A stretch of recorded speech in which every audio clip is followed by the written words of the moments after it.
hay otro problema que veo que es en los críticos de la Reconquista, que es el presentismo. Yo he llegado a ver la conclusión de un artículo de ese libro que hablábamos, no me acuerdo del autor, sé que un día hablándolo contigo me dijiste quién era, pero ya no recuerdo su nombre, que decía que, bueno, que el que usara el término Reconquista, que tenía que tener en cuenta que era reaccionario, que es un término que aplicado a ese contexto medieval no tiene sentido ninguno, nacionalista español, cuando el nacionalismo surge después, tampoco tiene ningún sentido, y además dijo pro-cristiano, o sea, cristiano, e islamófobo. Es como si son guerras religiosas en la Edad Media, ¿qué quieres que sean?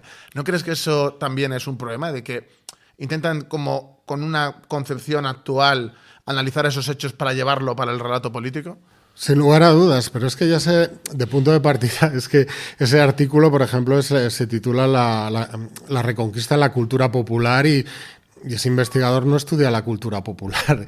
Cuando me refería antes de que decían que el Capitán Trueno era franquista, él es uno de los que los defendía en esa publicación, y realmente lo que se está centrando sobre todo son los monumentos creados por el régimen. Realmente, claro, un monumento construido por una dictadura no es cultura popular. Digamos, cultura popular se entiende aquella cultura creada por el pueblo para el pueblo, ¿no? Luego ya expertos modernos te pueden hablar de cultura de masas, como es la cultura que la industria pues crea para consumo popular. Y luego ya se puede hablar de cultura mainstream, que eso lo habla Frédéric Martel, acuñó el término para la cultura que es más hegemónica dentro de la cultura popular, ¿no? Entonces, digamos, simplificando, una jota es cultura popular, una canción de Nino Bravo es cultura de masas, y una canción de Taylor Swift es cultura mainstream. Pero es que un monumento franquista pues no es ninguna de esas dos cosas, pues está construido por un régimen dictatorial. Entonces no es algo que surja del pueblo. Entonces ya con ese planteamiento ya es que el contenido de todo ese artículo me parece fuera de lugar, y luego las conclusiones pues se alejan de lo que supuestamente es el propio artículo, contribución de una obra colectiva, porque bueno, realmente sí, pero vamos, en definitiva se está juzgando en general el pasado. Yo lo que veo en los últimos años desde una lógica extremadamente presentista y moralista, ¿no? Todo el mundo sabe que la guerra es mala, pero bueno, en esta época la violencia era endémica, por desgracia, y claro, muchas veces se trata de construir un discurso no tanto para comprender unos hechos históricos o explicarlos, sino para caracterizar moralmente a unas sociedades o unos estados respecto a otros. ¿No crees que existe también por parte de todos estos críticos de la idea de Reconquista y demás como una romantización o idealización absoluta del Islam? Porque ya no solo gente más dedicada a la academia, sino que veo a gente queer, gente andalucistas extraños, gente que si viviera en un régimen islámico, yo he visto por ejemplo a la que mandaba Teresa, no me acuerdo el apellido, la de Adelante Andalucía, hablar como de prácticamente nosotros los Omeya, prácticamente. Y claro, en la península lo que hubo fue una repoblación desde el norte. Los mozárabes emigraron anteriormente al norte también. Y luego hubo un empuje que terminó con la expulsión de esa gente. El mestizaje fue mínimo. Hay incluso estudios ahora sobre el mestizaje que hubo en esa época que son ridículos a nivel de porcentaje. Y lo que hubo fue un desplazamiento y una sustitución. Entonces yo veo gente que son herederos, que son descendientes de esos conquistadores, de esos repobladores, reivindicar como si fueran ellos los hijos del califato. Y yo creo que eso, fuera de la idealización política, lo veo como algo absurdo. Y luego gente como, hemos estado hablando antes de algunos, que en un régimen islámico, ya no de la Edad Media, sino ahora, es decir, si se van a vivir a Afganistán, ¿no? a Irán, donde está el tema duro, son gente que no podría vivir en esos países y está romantizando incluso, poniéndolo en primera persona, de no, es que nosotros somos descendientes del Reino de Granada, y es como, no. A ver, yo creo que hay varios niveles ahí. Por un lado, a nivel, yo creo, académico, yo creo que esa imagen popular de ese Al-Ándalus multicultural y tolerante, pues incluso arabistas más, que es gente que lógicamente es muy, muy apasionada de la cultura árabe islámica, porque le dedican su vida a investigarla, pues ellos son conscientes de que no es así. Lo que pasa, bueno, el otro día tuve un debate en YouTube, en Trincheras Ocultas, con un investigador, Daniel Valdivieso, que es experto en Al-Ándalus, y él era plenamente consciente de ello. Tenía una visión extremadamente sensata sobre Al-Ándalus. Lo que pasa es que, claro, luego ya está a nivel popular y sobre todo pues esa idealización que yo creo que es muy posmoderna y se debe a dos cuestiones. Por un lado, dentro de nuestro relato nacional, que siempre Al-Ándalus o el Islam era la alteridad, era el otro, el enemigo, pues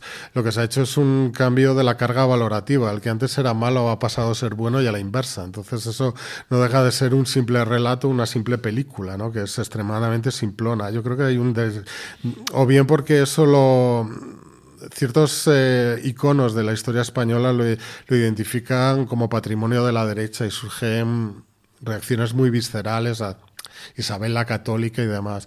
Luego dentro está el andalucismo, que básicamente pues ellos hacen una identificación entre ese pasado islámico y la Andalucía actual, ignorando lo que ha señalado, ¿no? Que, a ver, cuando se conquista Córdoba en 1236, la población musulmana es deportada y llegan colonos de la meseta. Yo creo que es inevitable que pudiera haber también un reflujo, ¿no? Pero bueno, en definitiva, que hay mucha gente que se cree que son descendientes directos de Abderramán III y no es así, ¿no? Y aparte de ya cuestiones culturales, ¿no? A ver, yo, como he dicho, yo soy ateo, pero yo soy consciente que hemos crecido en una sociedad que es de raigambre latina, occidental, cristiana. Pero bueno, y luego yo lo que veo también es que, sobre todo a partir del 11 de septiembre del 2001, sobre todo en la anglosfera, surgió como una necesidad ideológica de demostrar que dentro de este contexto de choque de civilizaciones, pues esa armonía podía ser posible, ¿no? Esa convivencia. Entonces, a partir de entonces se empezaron a utilizar al Andalus como ejemplo, pero claro, eso ha generado unos discursos históricos descabellados. Surgió muy pronto, porque, por ejemplo, uno de estos primeros libros de María Rosa Menocal, The Ornament of the War, se publicó precisamente en el 2002, meses después. Y además son ensayos que es curioso porque siempre tienen un último capítulo que es Lessons from History, lecciones de la historia, claro. Eso ya revela un carácter marcadamente ideológico e instrumental de nuestro pasado, ¿no? Se alteran los hechos históricos para extraer una moraleja. Realmente es que no es necesario. O sea, las soluciones a los problemas del presente se han de buscar en el presente, no convirtiendo el medievo hispano en Narnia, porque eso lo único que estás haciendo es crear pues Además están alimentando una nostalgia que también existe en el mundo islámico, ¿no? Hacia Córdoba.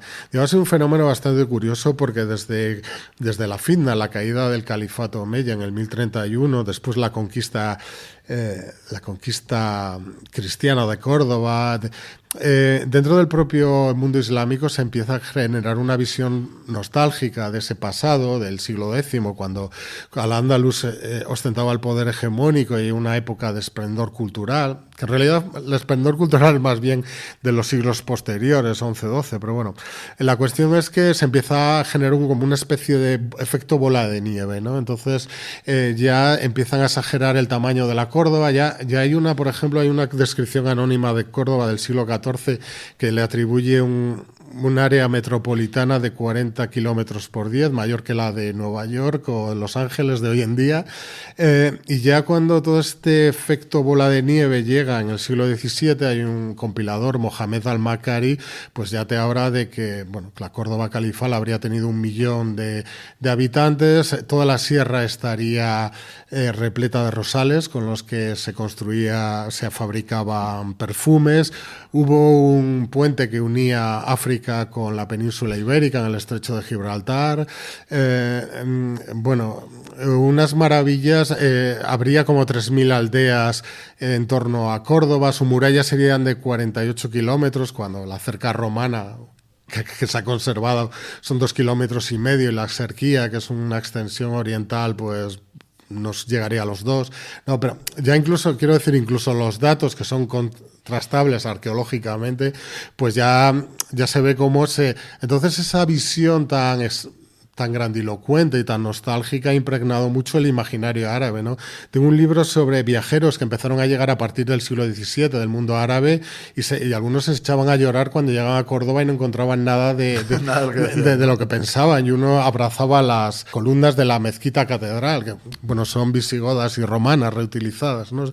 Entonces, claro, ya incluso literatos modernos te presentan a Córdoba Califal como que allí había universidades públicas de las que venían gente de toda Europa a formarse, biblioteca. Sí que hubo una biblioteca importante, la Biblioteca Palatina, que por cierto la ordenó quemar Almanzor a instancias de los ulemas maliquíes, todos los libros que iban contra la ortodoxia más estricta del Islam. Entonces, claro, en el propio mundo islámico se generó una visión de Al-Ándalus que es casi como la Atlántida, ¿no? Es un Al-Ándalus totalmente mítica. Lees novelas históricas escritas por gente marroquí en francés y alucinas en colores, y eso incluso ha llegado a impregnar a todos estos autores anglosajones que tampoco es que sean muy rigurosos en el uso de las fuentes, ¿no? Porque por lógica tienes que ir a las crónicas más antiguas o más coetáneas a los hechos, no de un señor como Al-Makari que escribe, él falleció en 1633. Entonces, claro, cuando te está hablando de lo que pasó 700 años antes, pues hombre, cabe el escepticismo, ¿no? Y sobre todo también otra cosa que a mí me fascina es que todos estos ensayos de la anglosfera tan apologetas de la multiculturalidad luego solo tienen bibliografía en inglés, ¿no? Te están hablando de la importancia del intercambio de cultura, de saber entre cristianos y musulmanes. No tienen nada, ¿no? Pero no reseñan un puñetero libro que esté escrito en español o en francés, cuando nadie duda que, sobre todo a nivel arqueológico, si no dominas la bibliografía española, pues claro, Córdoba, se han excavado más de 900.000 metros cuadrados en excavaciones arqueológicas solo en los últimos 25 años.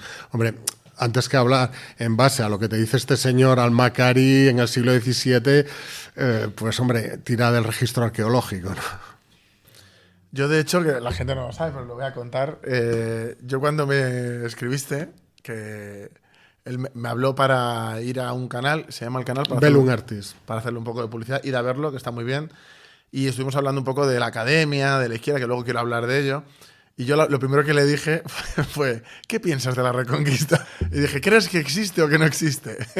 Entonces te repito la pregunta aquí bueno, que ya lo hemos visto hoy, pero por si lo quieres sintetizar. ¿Existió la Reconquista, ese proceso en la península? Bueno, yo creo que es indiscutible. Yo creo que es indiscutible que los cristianos tenían la percepción de que ellos estaban recuperando un territorio que les pertenecía.